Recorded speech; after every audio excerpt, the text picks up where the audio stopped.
Hola amigos, ¿cómo están? En este video les traemos la historia de una obra de arte ubicada en la Rambla montevideana. Se trata nada más y nada menos que el Castillo Pitamiglio.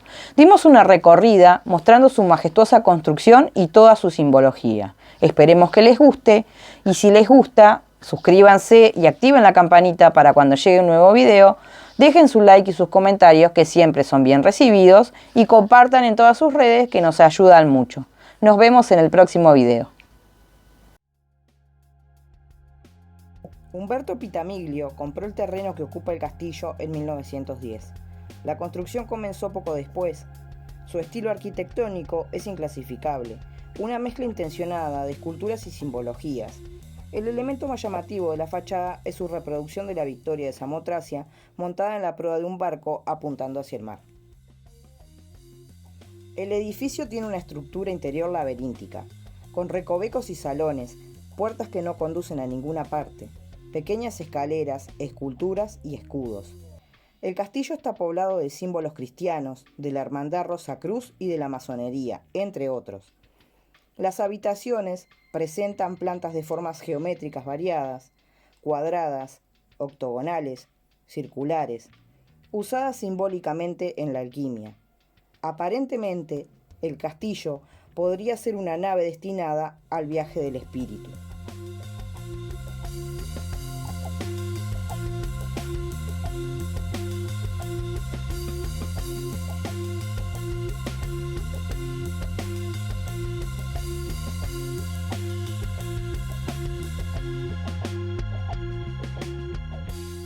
Umberto Pitamiglio nació en Montevideo el 19 de noviembre de 1887 a las 8 de la mañana en Caiguá, actual Eduardo Acevedo, número 17, esquina Mercedes. Era el sexto hijo de una familia de inmigrantes italianos que provenían de la región de Liguria, provincia de Sabonia, de un pueblo llamado Carcare. Su madre se llamaba Giulia Giudita Bonifassini y su padre Giovanni Domenico Pitamiglio. Sus hermanos fueron José Pascasio, que nació en 1875, Luis Pío, nació en 1878, Luisa Teresa en 1879, Teresa Margarita en 1881, María en 1884, quien fallecería siendo una niña, y Juan Pedro en 1891, todos nacidos en Uruguay. Fue inscripto como Umberto Ponciano Pitamiglio Bonifacio por su padre el miércoles 23 siguiente a las 11 de la mañana y como hijo legítimo suyo y de su esposa Giulia.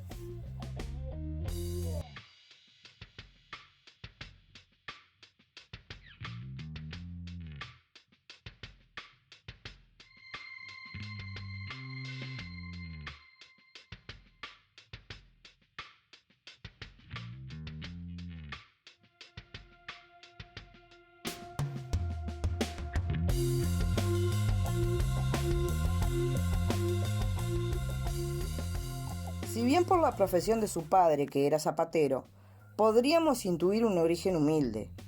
Este figura escriturando la propiedad el 14 de diciembre de 1882 a partir de la compra al contado del inmueble de la calle Caiguá a Santiago Benedetti.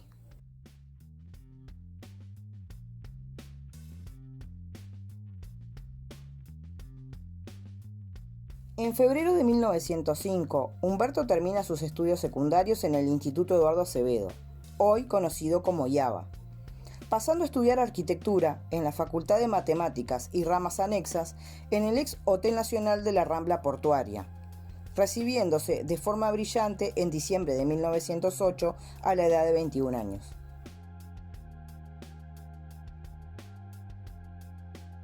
Según registros de la Universidad de la República, Pitamiglio, con 18 años, rindió en ese año 6 exámenes, aprobando 3 con sobresalientes y otros 2 con similares notas. Para entonces, Pitamiglio formaba parte de la Asociación de Estudiantes de Montevideo, las bases de sus comienzos en la actividad política a partir del vínculo con Baltasar Brum. Pitamiglio, al finalizar su carrera universitaria en 1908, estaba rodeado de intelectuales de primer nivel, que tenían una mente adelantada e inclusiva para su época, ya que varias figuras femeninas publicaban en la revista Evolución a la par de los hombres.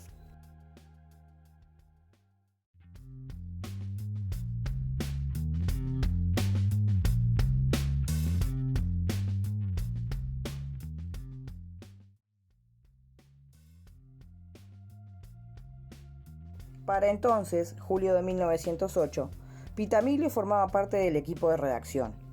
Allí debió colaborar en la edición de artículos de matemática escritos por catedráticos como Federico N. Abadí, que sirvieron de apuntes a los estudiantes de la época, probablemente los primeros apuntes impresos de matemática de la Universidad de la República.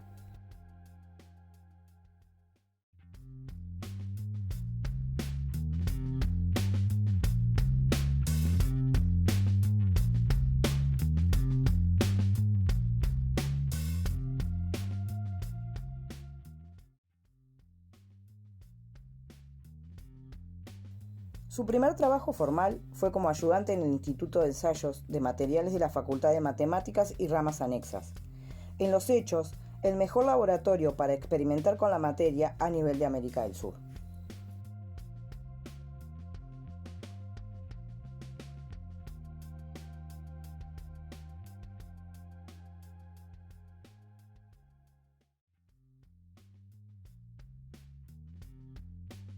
Más tarde llegó a ser profesor de resistencia de materiales y formó parte del consejo de la facultad en representación de los estudiantes primero y de los egresados después.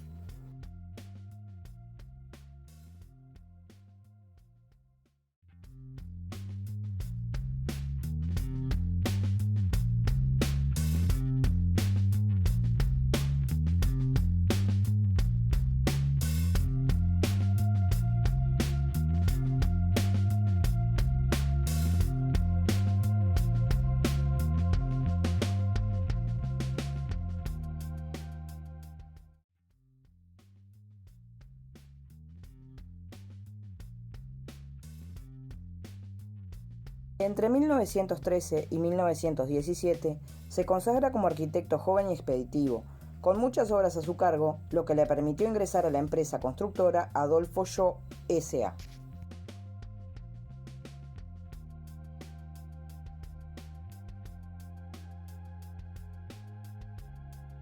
Entre marzo de 1915 y diciembre de 1916 se desempeña como edil, representando al Partido Colorado, en la Junta Económico-Administrativa de Montevideo. Para entonces, Pitamiglio se mostraba públicamente como un gentleman, un político técnico con mucha proyección de futuro.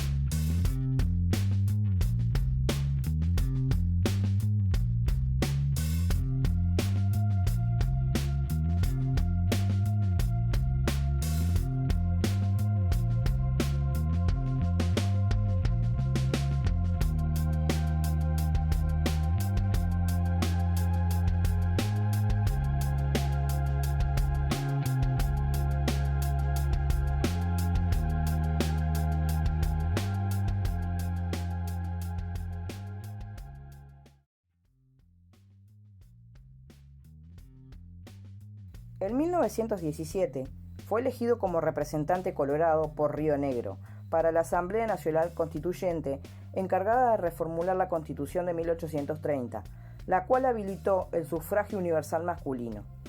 En abril de 1918 ingresa como diputado suplente ocupando la banca de Atilio Narancio.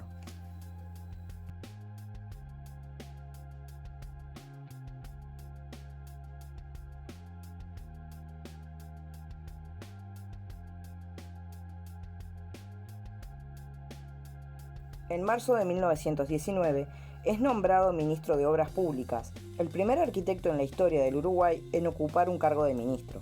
Sin embargo, a fines de enero de 1922 renuncia indeclinablemente luego de un escándalo por sobrecostos en un proyecto de su autoría de viviendas populares en la zona de La Teja.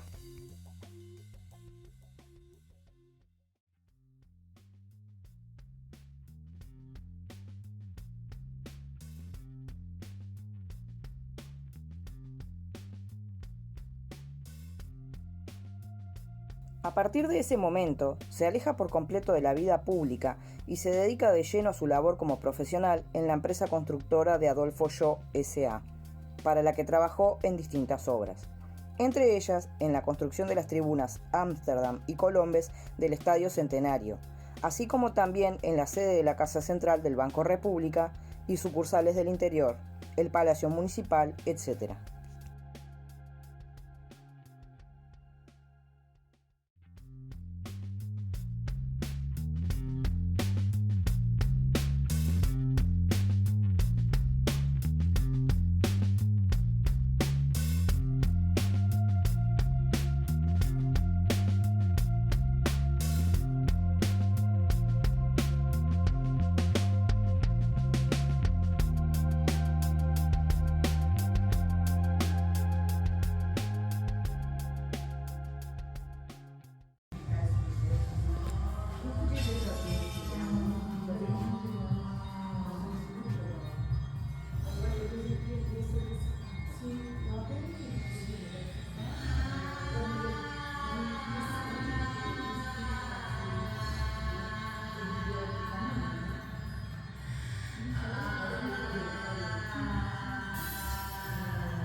En 1957, al fallecer su hermano Juan Pedro, se vuelve el único sobreviviente de la familia Pitamiglio Bonifacini.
Según el profesor Alberto Roca, especialista en temas espirituales, el castillo da la impresión de que fue una construcción que implicaba un viaje.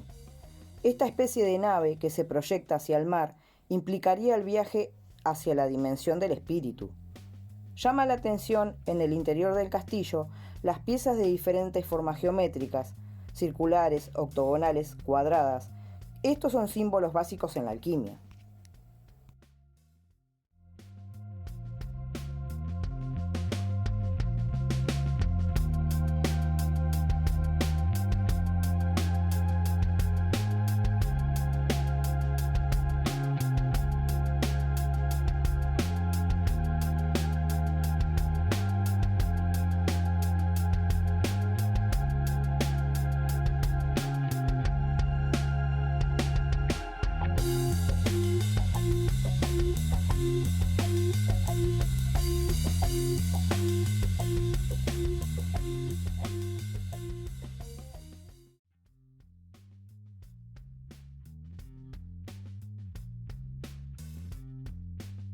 El cuadrado significa lo terrenal, el soporte físico del hombre. El octógono simboliza la cuadratura del círculo, es decir, una etapa intermedia entre la vida terrenal y lo que los alquimistas llamaban lo celestial, la perfección.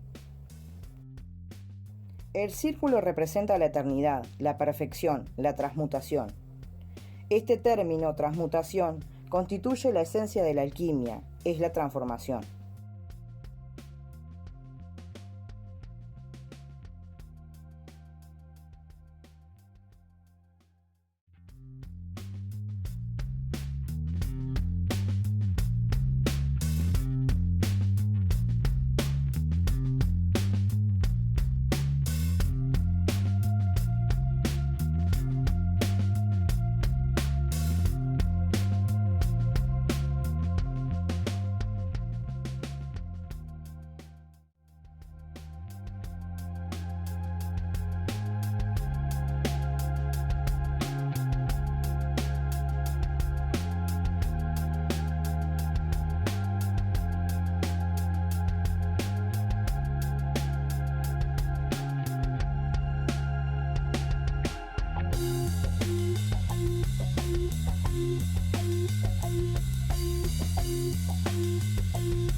Los alquimistas buscaban la transformación, volverse hombres nuevos.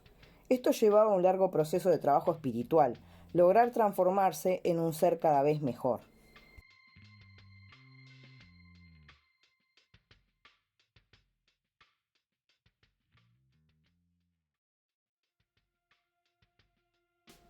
Estos eran los verdaderos alquimistas, porque también estaban los llamados sopladores, que buscaban la transformación de los metales burdos, como el plomo, el cobre, en la plata y el oro. Lo llamaban así porque trabajaban con el fuego, para mantenerlo siempre encendido, pasaban soplando el fuego con el fuelle.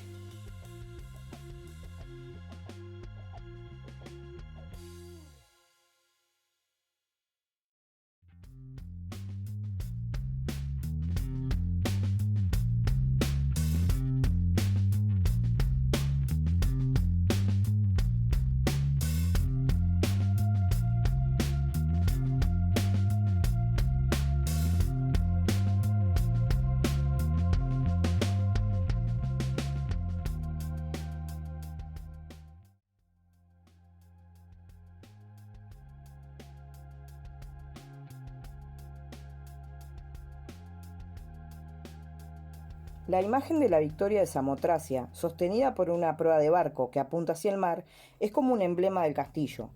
Esta estructura fue encontrada en Grecia, en la isla de Samotracia, en el siglo IV a.C., monumento glorificador a la victoria de una pelea naval realizada en dicha isla.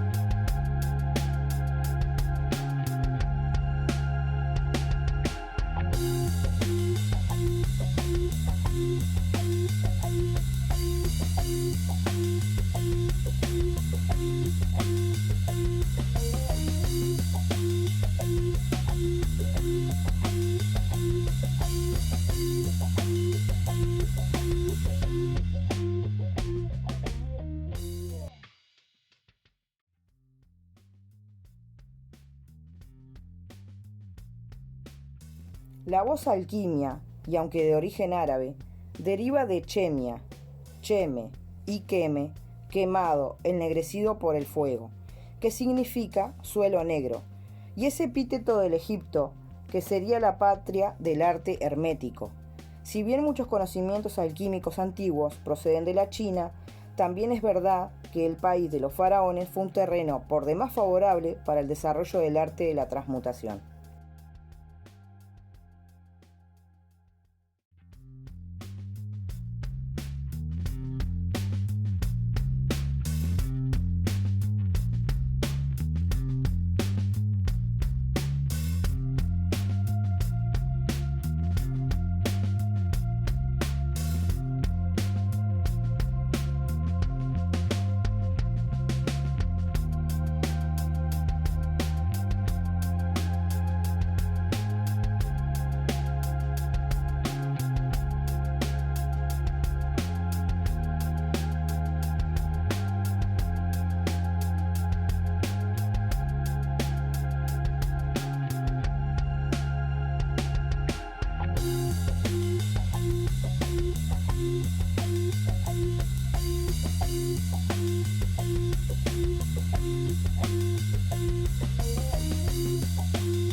Muchísima gente buscó o se preguntó si Pitamiglio tuvo o no un laboratorio alquimista y dónde estaba.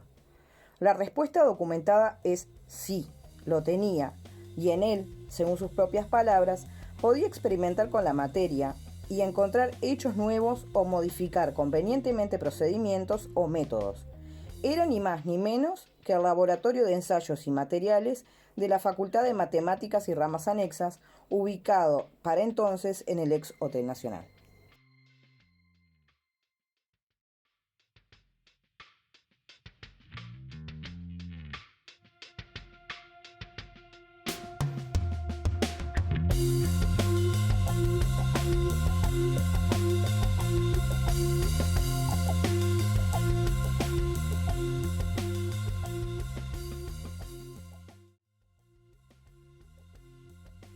En el año 1963 escribe su tercer y último testamento, legando y dejando en usufructo unas 40 propiedades al Estado.